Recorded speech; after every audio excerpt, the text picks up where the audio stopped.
না, আমাদের কাছে গরম তেমন লাগে না, কারণ আমরা আগুনেই থাকি। আমাদের তো এমনি আগুনের গরম, তারপরে আবার রোদের তাপ। গরিবের আবার মনে করেন যে ঠান্ডার গরম।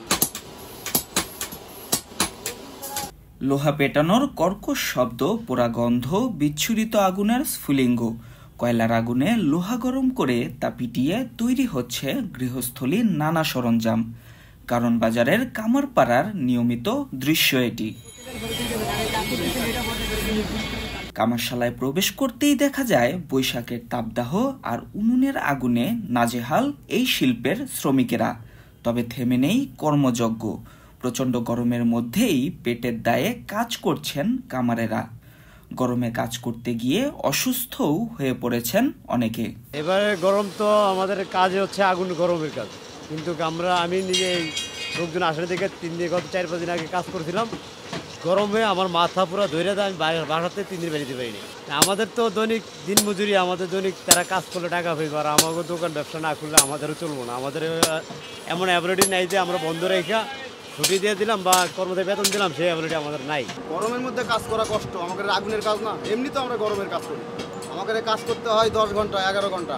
গরমে অসুস্থ হতে পারে, এটা স্বাভাবিক। আমাদের তো এমনি আগুনের গরম, তারপরে আবার রোদের তাপ।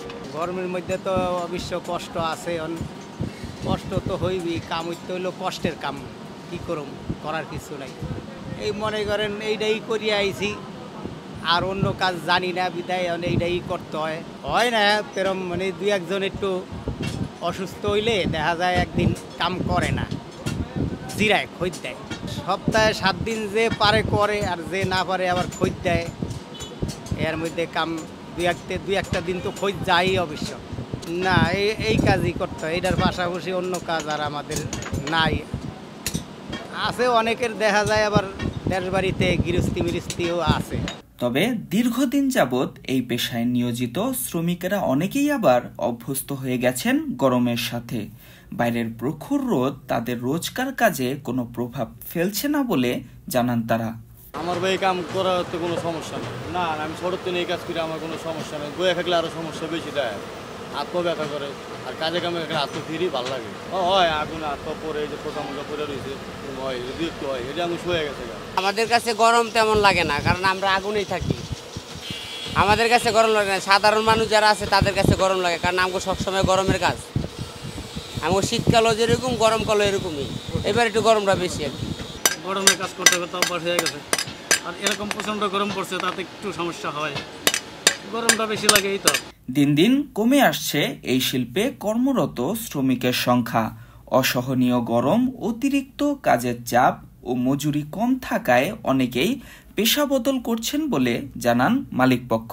আমাদের এখানে সব মিলিয়ে আগে কারখানা ছিল আপনার প্রায় 25-26টার মতো।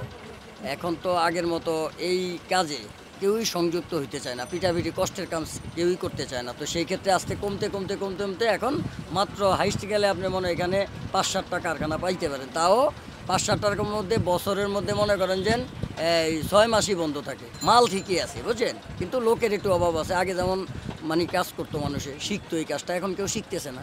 যেমন আমরা এক সময় করছি, করার পরে আমরাও এখন আর এই কাজটার প্রতি আর ভক্তি নেই। কেন কইতাম, প্রচুর পরিশ্রম, গরম, আগুনের গরম, রোদের গরম। সেই ক্ষেত্রে কি এই কাজ করে মানুষ বাঁচবে? এখন হাইস্ট গেলে কত আপনি এবারই যে মনে করেন এই কাজের লোকে সংযুক্ত পাবেন থেকে মনে করেন যে 10-15 জন, তাও সঠিক সময় মতো আসে না। লেবারদের সিকিউরিটি বলতে এখানে যারা কাজ করে এরা সবাই দিন মজুর লোক বুঝছেন, দিন আনে দিন খায়। তো এই ক্ষেত্রে এখন ওই যে একটা কথাই তো বললাম যে গরিবের আবার আপনার রোদ আর ঠান্ডা। সরকার যতই নির্দেশনা দেখ, আমি তো গরমের মধ্যে বাসা থেকে যদি বাইর না হই, তা আমার ছেলে সন্তানকে দেখবে।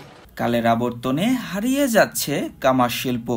পেশাগত স্বীকৃতি না থাকায় পেশা পরিবর্তন করছেন কামারেরা। বাংলার ঐতিহ্যবাহী এই শিল্পটিকে বাঁচিয়ে রাখতে সরকারি পৃষ্ঠপোষকতার প্রয়োজন আছে বলে মনে করছেন সংশ্লিষ্টরা। মির ইফতি, দ্য রিপোর্ট.লাইভ।